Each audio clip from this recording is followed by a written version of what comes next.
Welcome to the Classical Commons podcast. I'm Rob Jackson, founding partner of Classical Commons, a digital platform connecting classical school communities across the country to talent and resources. By promoting excellence in classical schools, we're doing our part to create an ecosystem for liberal arts education. Now, today's guest taught music history as a professor of music at Southern Methodist University. She's worked with Smithsonian Journey now for several years, given her specialization in Russian and German studies, and she founded her own business, I consider it more a labor of love, to support families, teachers, and schools with curricular supplements for music teaching. Going under the moniker Professor Carol, Dr. Reynolds is one of the most energetic, intelligent, and inspiring teachers, perhaps we better said teacher of teachers, that I know. She has no peer in classical education, to which she and her husband Hank have really dedicated their lives. So welcome, Carol Reynolds. Thank you so much. It's lovely to be here. You have dedicated your life, as I said, to music education, and it's both the history, which you know so well, and the performance. So would you just give us kind of that 30,000-foot view of the kind of changes you've seen just over the past decades? Give us a big picture, kind of an overview of the musical state of the union. There we go. Okay. Well, I grew up in a very different world, the black and white TV in the living room where Leonard Bernstein's programs on with the New York Philharmonic explaining music, when there was a thought that TV would bring high culture to the masses, right? Yeah. When there are very few opportunities where I grew up in Roanoke, Virginia, to actually be near the arts, and everything was reinforced that you could do with school. We had our film strips, we had our folk dancing, we had serious, very simple when I look back on it, but still very serious approach. There was an assumption that no matter who, you should know a little bit about the arts. And it wasn't, I look at that now and it's quaint, but it was effective. That was the thing. Mm-hmm. I mean, no matter who you were supposed to know how an orchestra was arranged. Yep. You might not do it very well, but you knew it existed to learn.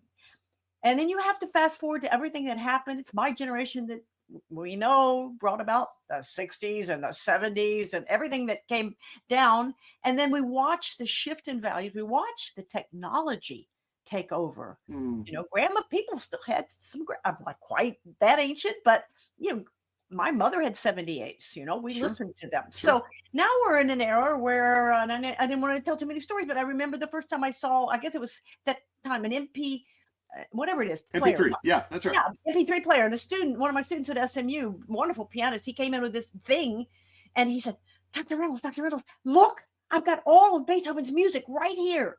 And I had no idea what that meant. Then he showed me. And then, of course, my reaction was, what are you going to do with it?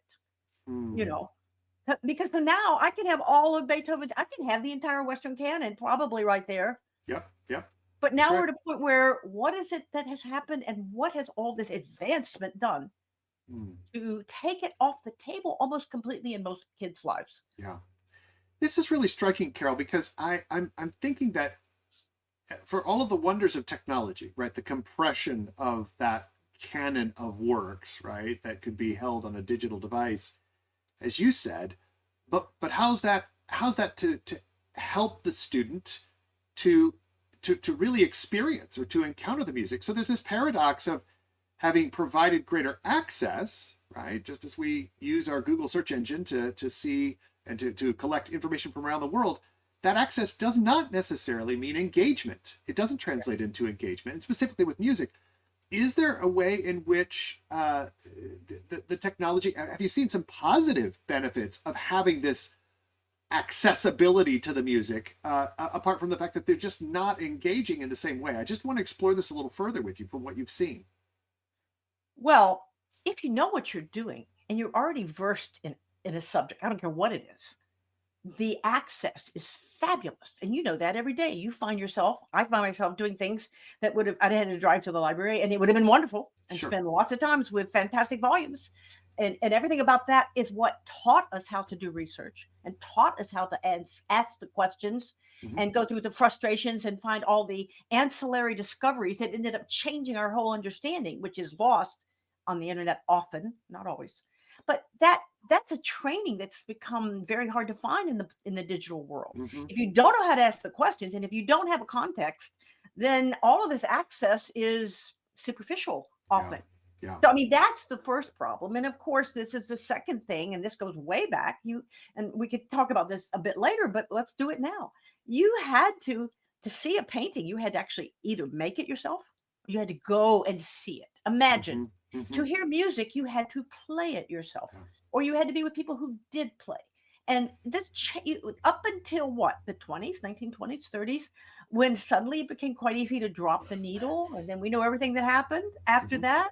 um, it it was fabulous, except it meant you no longer had to do anything.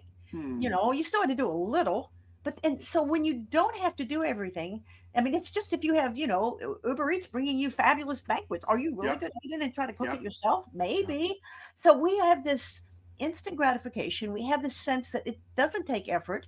That has not helped children learn music.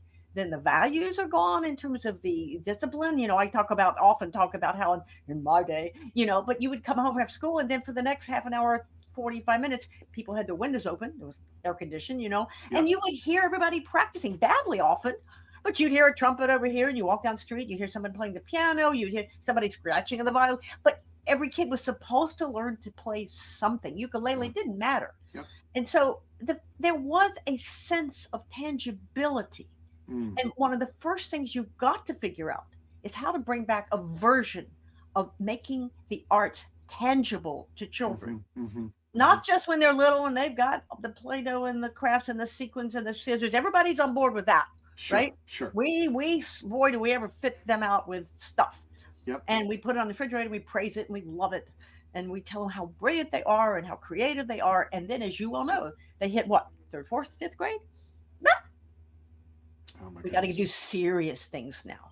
Yeah, it is fascinating because where in the elementary grades we give them the tangibility, as you put it, we give them a very tactile encounter with the physical world and even instruments, right? At least the basic Yes, percussion yes. instruments and so forth. But somewhere in the grammar school, unless a school is committed to the arts, that seems to just virtually disappear. Hmm. What you mentioned about essentially 100 years worth of this technology, because we can't, blame the digital. That's really just the extension of what began with the vinyl, as you put it, or, the phonograph. I'd like you to spend a little bit of time with us talking about the evolution of music in our tradition. Again, over more than a couple of thousand years, perhaps, but we do need to talk about some of the stages, right, that we've witnessed, right? Because you wrote a great paper for us. I remember seeing this. This is probably back in 2020, around fashionable scholarship and how it brought us the musical canon. So we're all about the canon, as you know, and the traditions that surround us. So maybe you could spell out for us a little bit, explain for us some of the assumptions that we have about music, right? About music and the playing of music and so forth, that really do come from the modern era. But let's recap where we've come from. You say there's a medieval up to the Baroque period stage, and you kind of give a description of that in your paper. You say there's an Enlightenment Romantic period, which emphasized the great man approach, right, to music. And then you say there's the modern era. Could you just quickly characterize those three so that we can get our bearings as to where we are today? I will do my best. But Okay. the very idea that we're characterizing the past, that's a modern idea. Sure. You Sure. have to tell students, it wasn't like the day Bach died that suddenly it was no longer the Baroque. In fact, he was really old fashioned and 30 years out of style. But, when you're teaching children, you need benchmarks. But the fact is, we are, as adults, if we have any influence in this flow of artistic creativity, we are also influenced by these benchmarks, and they're not Mm. always helpful to us. So, I mean, you go back to, I don't know, we'll go back 1,000 years, but the arts were anonymous. I mean, nobody who was directing the choir at whatever in 1100, we don't, unless there's some record, we don't know who a lot of people were. Chant didn't have a composer's name at the bottom in 1200. You begin to get composers' names starting around 1200. You begin to soon by 1300 know some people who are actually writing music in Notre Dame and other places, you get a sense of suddenly identity of who is making, in this case, music. You Hmm. can use this with stained glass if you want. You might know the location, but you don't necessarily know the artist. You Sure. can talk about illuminations of manuscripts, of hand copied scriptural books, etc. But then, gradually, by you get to 1400, 1500, there's documentation. But still, there was that sense of it. It wasn't a I mean, it was a personal accomplishment. Obviously, you do that, but that's not why you were doing it. That's not what you were commissioned to do. You weren't Mm. commissioned to put yourself in the forefront. And you even have that extending into certain composers who would write, "Thanks be to God" at the end Hmm. of their whatever. That was a convention, but it was also very often how you feel after you finish writing an oratorio. But the fact is, until you cross that line of around 1600, 1700, and things begin to change. They begin to change that, and by the time you get, especially on 1700 with music, that sense of who's doing this, and that personality involved. On the other hand, you don't have to worry about paying the rent if you're engaged as a composer or choral director, an organist, because you're working for the church, you're working for the king, you Hmm. might be working even for the city in some cases with city music, like Bach worked in Leipzig, in charge of the music in Leipzig as well as in the St. Nicholas Church and the St. Thomas Church. I mean, there were people paying, maybe not a lot, but there were patrons and Yeah. there was individual. And so composers had some, if they got a gig, if they got a decent gig, and they could always look for a better gig, they had a sense of a structure that was going to support their work, and there was a need for it. Bach needed new cantatas. Kings bored with the last trio and needed a new one for the dinner Sure. party on Thursday. So music was consumable. It was there for a purpose. It wasn't someone all occasionally sitting there go, "Gee, I feel an expression. I think I'll write a Mm. cantata." Hmm. I mean, are Hmm. you kidding? Do you know how much work that is? And you've got to have somebody to perform it. So Sure. there was a structure to create and to absorb and perform and present music. And then that begins to fall apart after Napoleon and after the French Revolution. And Mm. I'm going backwards in time, but Sure. suddenly you don't have that aristocracy is out in so many places. And even the people that are still in power, like the Habsburgs, they see they see it's going to be a while before the First World War, which will really finish it off, right? Yeah. Yeah. But no longer is it the kind of money. The Russians are still have it. They're still commissioning all kinds of things, but not everybody can do this anymore. And Mm. and furthermore, people are becoming in the modern world, and they have the new wonders, and the telegraph and the telephone is being, on and on, and just the whole tenor of a secular society, which just explodes in the 19th century. And Yeah. then themes that change our understanding of who is man in relation to Mm. God. Mm. That's a huge one. But so that's kind of how we end up in the 19th century with people and that affects people a lot. Mozart had some problems figuring out, he may not have always been happy, but he had, and yes, he was so not so great at arranging a lot of things. But most composers like Haydn, they had a secure living. Mm. Suddenly you get into 1800, 1810, 1820s, 1790s. How are you going to get commissions? How are you going to get you have to take on, you have to be an entrepreneur. You have to, I like to say, print tickets and put up fiche, they call them, Yep. bulletins, Yep. posters, and you have to engage your own musicians. You can't count on your court orchestra anymore. And it all becomes very much about the person and the personality and your cleverness and your ability to market and your ability to recover from financial losses. And you've got publishers and publishing deadlines. And if you don't sell enough, because again, to back off, I know I'm making a long sentence, but you know that about me. But if it's who's buying music, where's the Sure. money coming from? If it's not the king, it's coming from the public. Yeah. Yeah. Tickets, little Yep. bit, of sure, some gifts, some patronage, but the real public is buying now what we would call sheet music. Yep. And how did you learn an opera? How would you learn about a Beethoven symphony? If you lived almost anywhere, you'd be buying it in a four-hand arrangement, and you'd be Mm. playing it with your sister or your Mm. aunt or Yep. your husband or your grandma, because people could play, and you would learn Verdi operas by playing through them at your fortepiano, Yep. and you would sing through it, and maybe your great aunt, well, maybe, let's hope not your great aunt, maybe, but the point is, people were engaged. You ate it up, you Yeah. created it, you played through it the best you could, and you learned it. And so you bought these things, and you couldn't wait to buy more. um you know Take Wagner. He had so few scores as a young man that he had access to Mm. study. Beethoven's Egmont Overture, he had that. He had a few Sure. things. He's constantly looking, for access to music, which was still fairly expensive. Um, so that he could learn the repertoire. Yeah. It's we can't even envision that now. No, Uh, no, it's fascinating because at one point in your paper you identify George Friedrich Handel, right, as the first international superstar, as you put it, in Western music. And it seems as though the position of the artist goes from that anonymous contributor to the either the sacred or even the secular space, or just the sheer amateur, right, who's just performing with the fiddle around the fire to create music, to this position of an artist who is a social kind of center, a genius whose contribution is literally a kind of early intellectual property.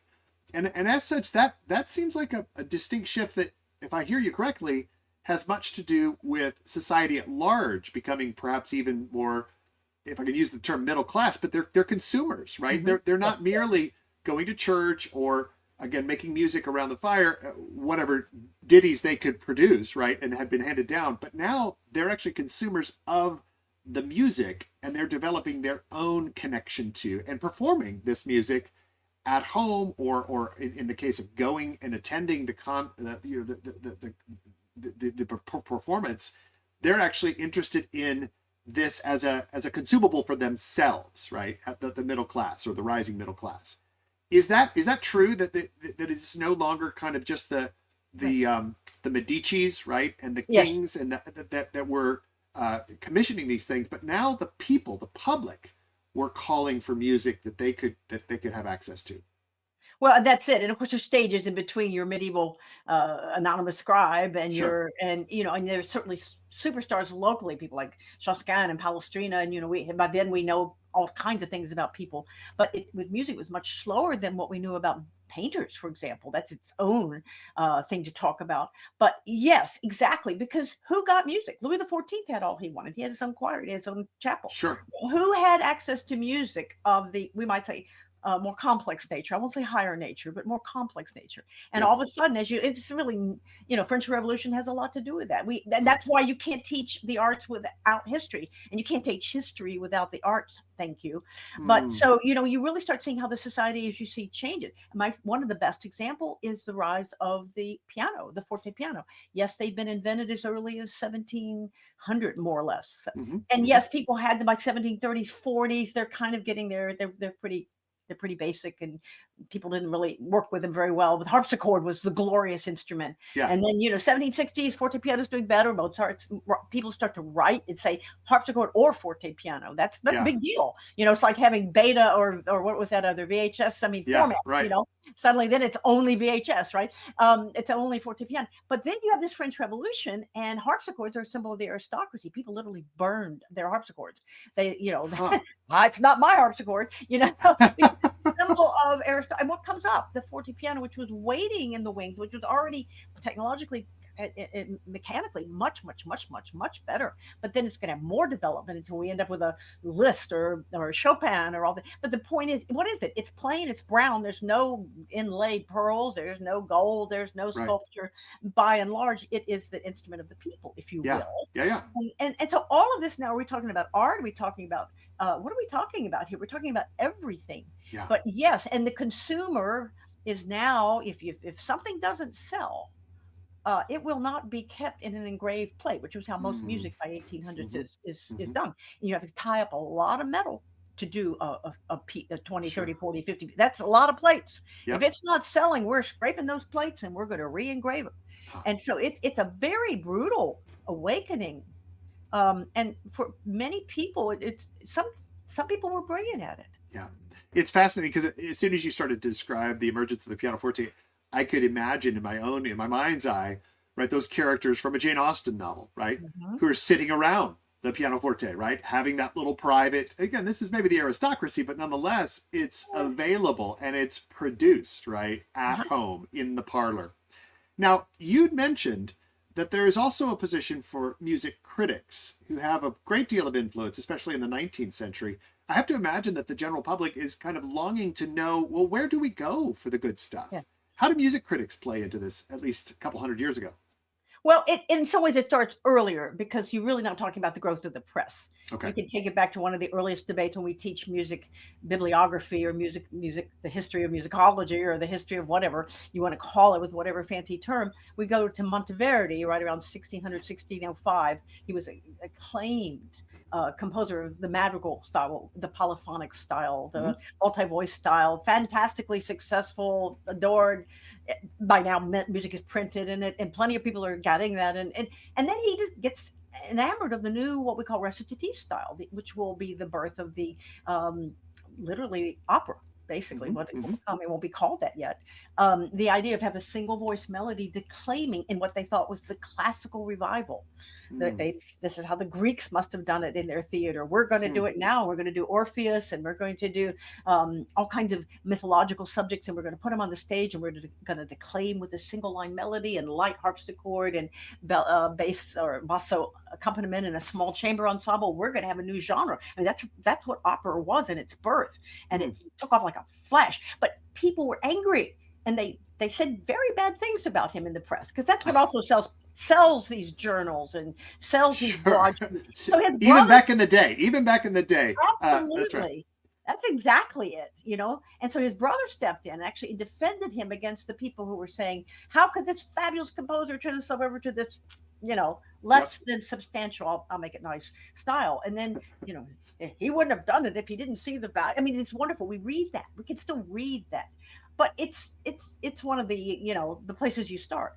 But by the 1700s, just as with everything else, like pamphlets and what fostered the Revolutionary War, what Sure. fostered everything, Sure. it's the press. It's And so publishing.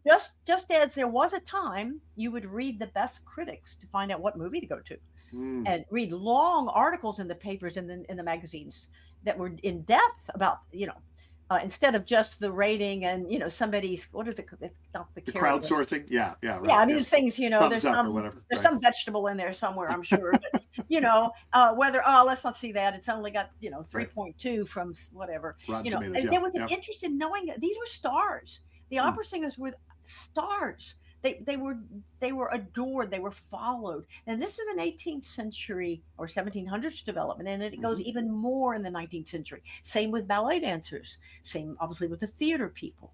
So, but by the 19th century, by the 1800s, you have critics writing on a very high level, and people have their favorites, and they spar. And of course, if publicity is good, even if it's bad sometimes, Yep. right? Yep. So it's the same dynamic we have today. But people don't think of that as being part of the classical tradition. Yeah. Yeah. But it's always been there. Mhm. And it sounds as though this was accessible to the general public, that Mhm. newspapers, magazines, right, the Saturday Review or whatever, would have covered this type of content because culture was of interest to the general public. Yes. Um, when you think about the beginnings of musical scholarship, and I often think of the German university of the 19th century as emerging as the primary influence or engine around scholarship generally, university scholarship in the modern era. How did that affect the teaching of music? How did the scholarship and the apparatus, be it German or otherwise, but I assume the German university had a major influence on music history and music scholarship. What role did that play in giving shape to the developments of music, but specifically how the general public began to understand music? Well, it doesn't gear up until the 18th century, and Okay. there's sort of a very famous 1760 small but very interesting monograph that was done by a guy named Mainwaring, who wrote about the great Handel, who had died the previous year in 1759. Hmm. And suddenly we had our first what we like call monograph, a biography. This is a couple hundred years after the art world has already been focusing on who is Da Vinci and who is but art is tangible. And art, Uh, art is, we yep. still see it, and we still see it, Yep. and art, it has a very different, if you can hold it, it's very different. You can't hold the violin note. I heard, Sunday afternoon Right. at the Winston-Salem Symphony where we now live, I held it in here only, right? Right. Yep. So, but by the 1780s, there's certain people who got on the bandwagon. They began writing histories of general music. They compete Some people Hmm. begin to go and actually find out. And it's a good excuse to have a trip to Italy if you're in cold England, you know. And Sure. some people are armchair scholars, and but it's really going to be in the 19th century with both the art of biography. Bach's very first one, the very first important biography of Bach is 1802, Hmm. and even though obviously there's going to be some, that would have been 52 years after his death, Hmm. but there's still going to be, and that's a Bach revival. He was in the shadows of the past with people remembering what he did, but you know that was not what was happening in Huh. the music world. So suddenly we're looking back and we're reviving, and it's not a nostalgia at all. It's, well, maybe a little, but that will come later. But it's a wait a minute, what was of value back there? It's a classical revival, if you Hmm. will, you know. And so then next you start getting a couple of other vehicles. You get a much more facile and dedicated, you could say scholarly, but that's always such an off-putting Hmm.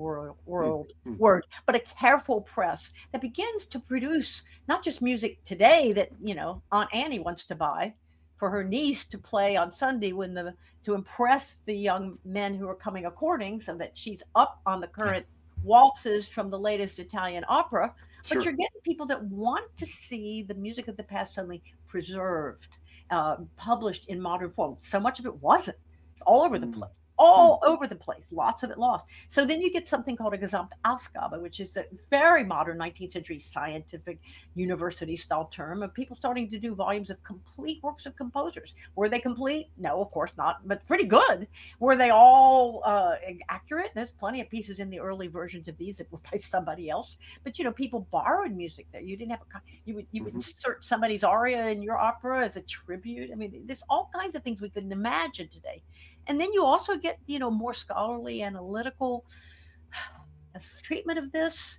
You get something by the mid 19th century, 1800s called a thematic catalog that Hmm. certain devotees who adore, one of the earliest ones would have been Mozart's, but that's not the only one, where they people going back and sort of saying, you know, we don't really know what was done when, we don't know when this came. It says Symphony number 4, but what if he wrote it before the one we call Symphony number 2? Hmm. And maybe he did, and let's find out, and let's organize it, and let's put all the things we know. It's all in German, largely in German at first, and you get that from Mozart, you get it from Bach, you get it from Beethoven, you get, and these to this day now they're online, you know, but Yeah. they weren't then, and they were big. I've got a stack of them back here. I thought, well, I'll bring you some, you know, if we were all together in a room, I'd be passing books around, you know. But at any rate, you suddenly have this industry of scholarship, which is great, but does the average person really care at this point? That's Yeah. not what interests them about music. Hmm. Hmm. Excuse me.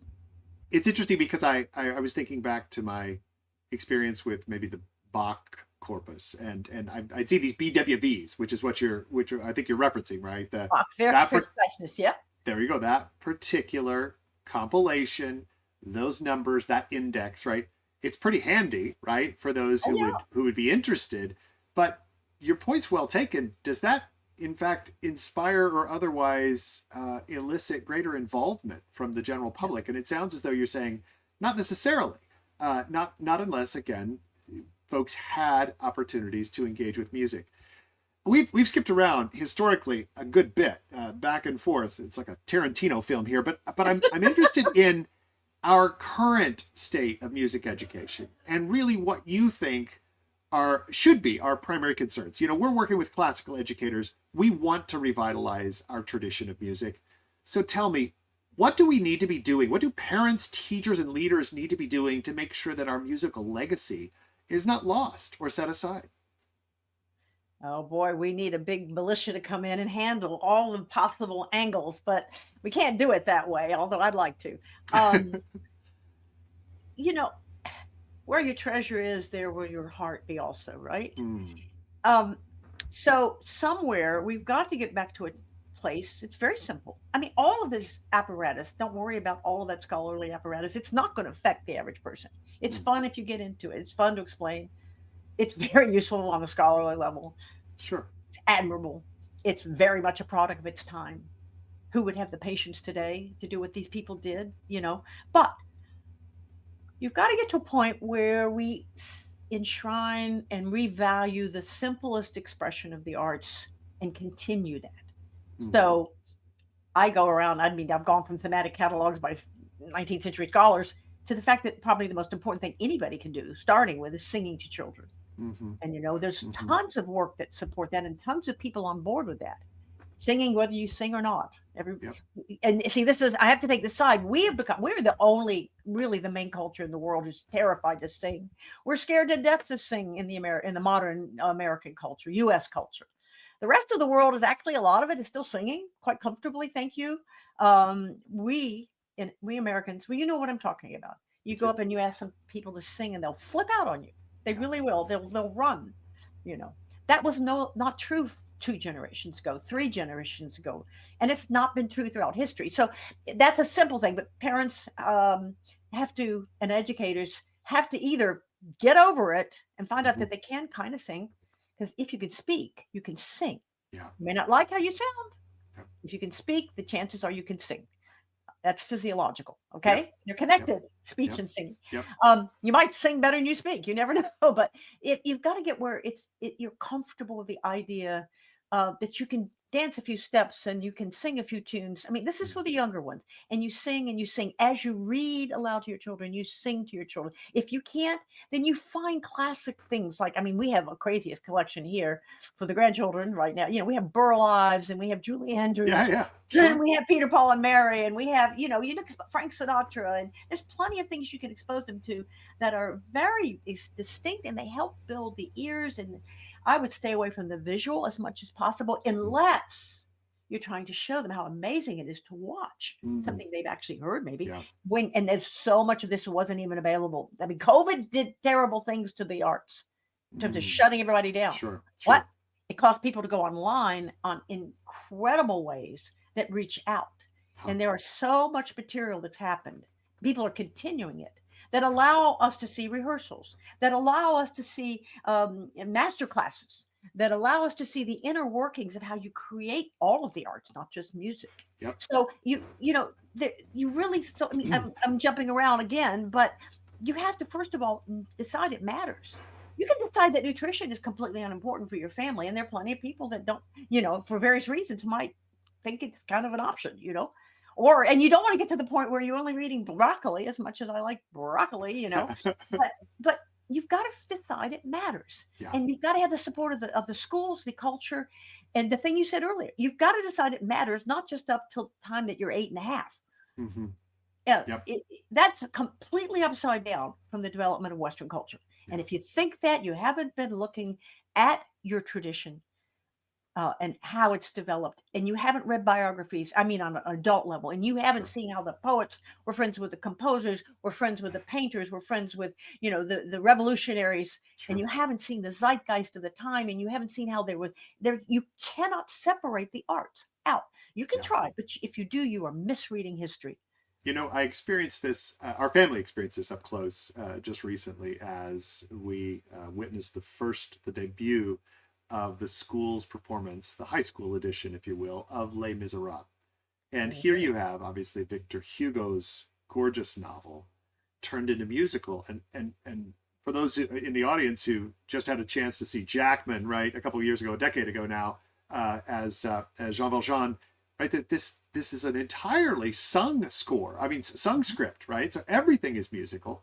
And watching 2 of our boys involved in this program, and then their friends, who are now humming these tunes and singing these aloud throughout the school day and after school, it just reminded me of how powerful the music is when it's performed, when it becomes a part of their personal experience. And as you said, the arts of drama and the enactment of this, gorgeous storyline, and then musically conducted, it's just been transformative for that school community. And I know we're not alone in this. And so I'm wondering if that's some of what you're describing, because the arts taken as a whole, seen as a composite form of our participation in the tradition, needs to spill over into other parts of our lives and our society. I'll give you the example, another one, and just let you comment. I visited plenty of Catholic churches, right, and parishes around the country. I'm often struck by just how limited the repertoire seems. Right, we're talking about hymns and songs, the copyrights of which are after 1975, right, most times. Now, how is it possible, right, that a sacred music tradition of at least 1,000 years is now being limited to the last 50? right? You've got to just explain this to me. How is that possible? Because that feels like one of those easy changes. And it's not going to be easy, of course, but how is it possible that such a thing happens in the context of sacred music? Well, the Protestants and the Catholics both have their different paths. Mm-hmm. The Orthodox have not gone there. Thanks be to God. Yeah, that's right. They're connected to the repertoire. That's its own story, and it's one of the great attractions that people have when they go into an Orthodox church. Greek, Russian, whatever, Antiochian, Ethiopian, doesn't matter. I mean, they're all using the same liturgy, and they're hearing that strong musical line. Sure. Maybe some 19th century things in some cases, but there's still the basic melodies and so that's that. But we've got a history with certain stages, within the Catholic Church, and then Vatican II, and all of the misunderstandings of what the role of music was supposed to be, and our modernness, and let's throw out the past. I mean, it all is at the table. You put at the table all the elements, and this terrible decision that if we're more modern, more people will come. If we're more modern, it will be better. It'll attract more people, and that maybe worked for a while, a little bit, but boy, that's just flat now. Yeah. And what's happening now, and it's true in, we took the hymnals out of in the Protestant churches. You have not everybody by any means. I like to deputize people in conferences, and I give talks on hymn workshops and talks about early sacred music. And I if I had little stars, I would, deputies badges. I should get some versions. Everybody, I want them to sneak into the church on a Saturday night about 11 o'clock. Get the key first, open the back closets, get all the hymnals out, bring your kids, do this. It's physically heavy to carry a bunch of hymnals, put them back in the pews and say nothing, and when everybody comes in for that 9 o'clock or 7:30 service, the hymnals are back, and you did nothing. I mean, we took the hymnal. A hymnal is a complete treasure chest of music and poetry and mathematics. It's a treasure chest of training, of education, of geography, of traditions that are woven in. There's almost no, if you have the Bible, a dictionary, and the hymnal, you're going to be fine on the desert. You really are. And we took them out as obsolete. Yeah. And then we took the entire tool that fits in one book away from everybody coming up. And that's how a lot of people learn to read music, just sitting there looking at it. They didn't know they were learning, So in terms of the Catholics, that's a very interesting situation. They have the most noble and glorious tradition of music. And the baby went out with the bathwater, and there's people trying to put that back. But the musicians want it back. Yeah, I can promise you the organists and the choir masters and a lot of the singers want it back. Then you've got to get over the problem that we amplified everything, Rob. We started building churches, particularly in the United States, that have carpet and upholstery. And, if you don't have speakers everywhere, nobody can hear even the sermon. Thank you. And you've got to bring in the sound systems. And then you have the wonderfully, beautifully talented song leader with a gorgeous voice. And everybody's sort of standing there going, yeah, because who wants, can you sing like that? Who wants to compete with that? Right. Sure. Yeah. Sure. There's so many factors. If you could unplug, what happens on the Sunday when the power's out? Everything gets better. Right? That's going to be the quote right there. What happens on the Sunday when the power goes out? The music gets substantially better. It's true. Let me just, before we wrap it up here, I'm going back to your essay, which I hope you'll allow us to reproduce at some point, or at least make mention of.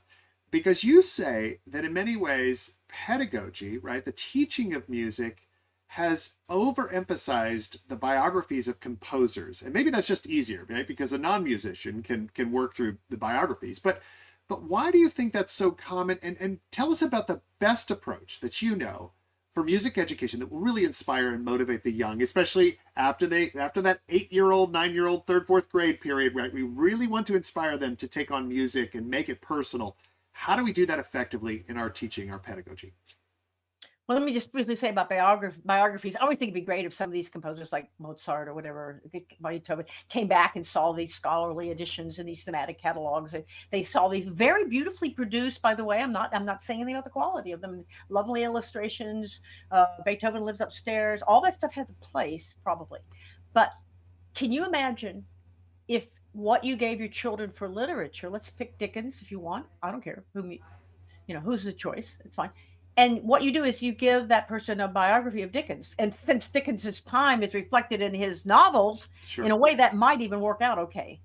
But and you never read Christmas Carol, and you never read David Copperfield. You don't even see the movies. You just have the biography of Dickens, which is, if it's an adult biography, a well researched, it's fascinating.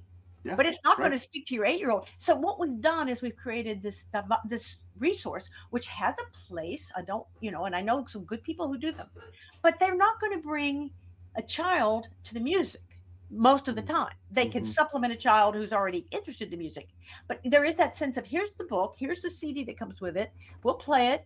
And yes, there's some value to that. Please, I'll say that 63 more times. Sure. But what do you do after that?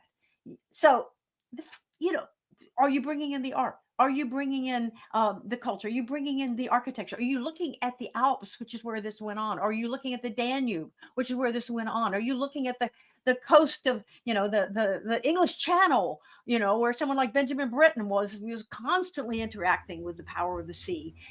That can't come out in a kid's biography of 62 pages. No. And that's where the power is. So somehow you've got to either use that to get to the real power, or you've got to find the other way. And that's, again, access. If your neighbor or your older sibling or somebody who is a superb, you might be a running back for the team, but also playing the tuba in the band, and they're going to all state, that's a contact, right? You've got to be around. That's a funny thing to pick, but I actually am modeling that off for a kid I knew.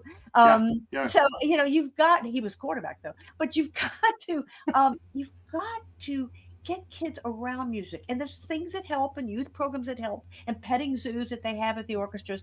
But then there's challenges. Music lessons are expensive, and you've got 6 kids, and you can't. So this is a bigger topic that we can solve in just a few minutes. But I'm telling you, one single piece of music that you come to hear over and over, or one opera, which is a play with music. That's what Les Miserables is. It's an opera. They're all, so is Rodgers and Hammerstein. So is Guys and Dolls. Maybe you only approach the musicals. Maybe you just pick Oklahoma. Maybe you pick, I don't care what it is, but one piece, as you said, in your family, that suddenly is a real force that has evolved over the weeks of rehearsal. One thing that you get your kid to volunteer, all they do maybe is paint some sets, or maybe they usher, or one program. There's just ways you're kind of apprenticing your 9, 10, 11-year-olds to some form of art, some form of music making, some form of dance. There actually are ways, even in the smallest communities, and if not through some of the better resources online, that actually take you inside. Again, I know we have limited time, but I use a lot in my lectures of rehearsals. Things like the Met, they put out these little clips, 2, 3, 4 minutes, showing one of my favorite. I've got Wagner on my mind because I'm getting ready to do a Wagner thing with a group of people, and I've been really focused on that. That's why that's on my mind now. It won't be next week, baby, but it is now. But they show how they did Fafner and Fossil, the giants, in the ring. And they're pretty tall singers anyway, but they're up on these, these shoes, and they show them getting fitted for the first time, trying to figure out how to walk through all of these complicated stagings, and you show that to somebody who thinks, oh, opera is really boring, but they've never been, maybe. And all of a sudden they think, oh my gosh, there's thousands of dollars worth of costumes here. There's lighting, there's actual people who have to learn to sing upside down sometimes, in some productions. There's all this excitement. It's a thrilling environment. So is dance.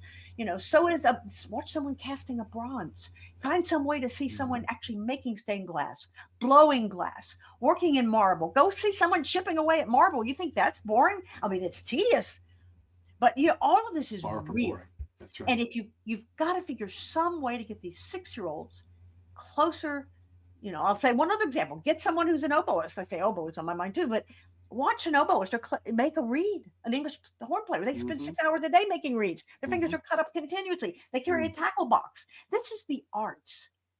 And it's a dangerous world in many ways, because you have to meet the standards that are very high and have been set long ago.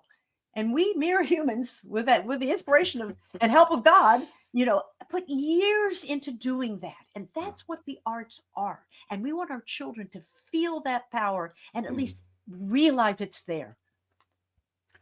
Carol, I am, as usual, so inspired by your depiction, your rendering of what is possible. I want to get back onto the keyboard. I want to go make a reed. I've never played a reed instrument. I was a trombonist, but I've never played a reed instrument. And now I need to go and figure out what it takes to actually make one of those things.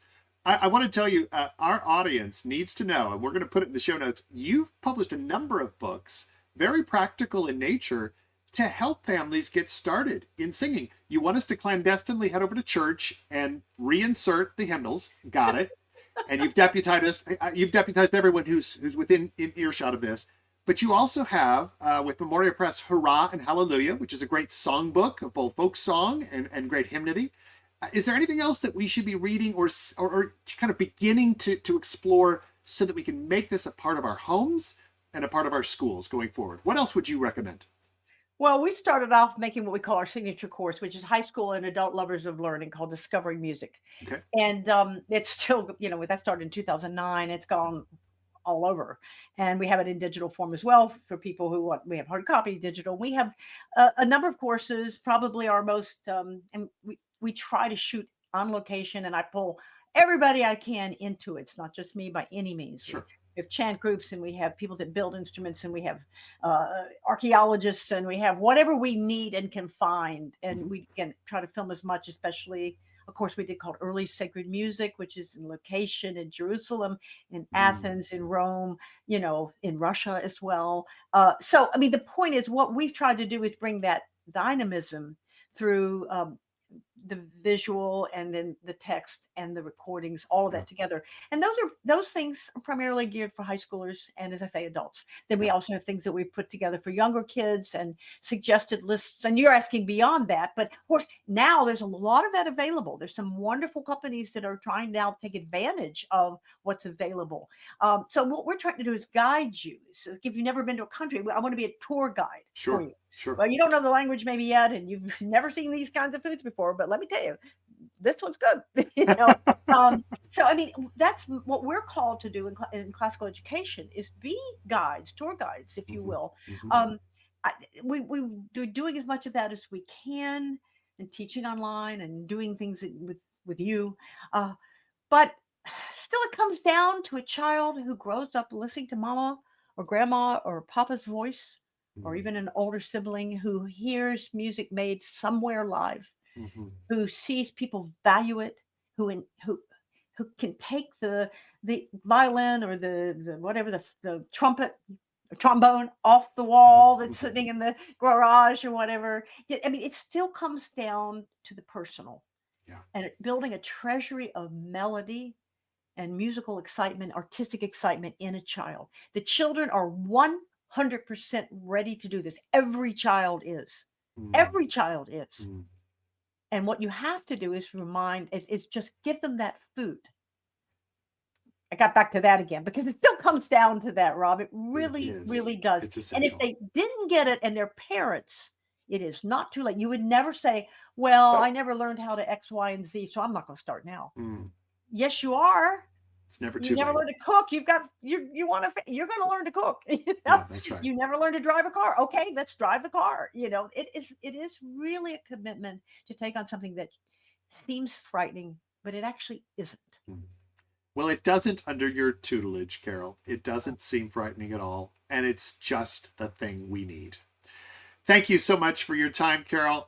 We're gonna broadcast this as far and wide as we can. We're gonna get people excited. We'll share in show notes some of the things that you have recommended, and be sure to try to pass this along wherever possible. We want music to make a full and sound portion of. I mean, it's an integral part, as you've described it, of this classical renaissance that we're experiencing in education. Thanks to you and others. Thanks so much, Carol. Thank you. I enjoyed it very much. Thank you. Join us weekly on the Classical Commons podcast for updates on this renaissance in classical education. Learn more by signing up at classicalcommons.org.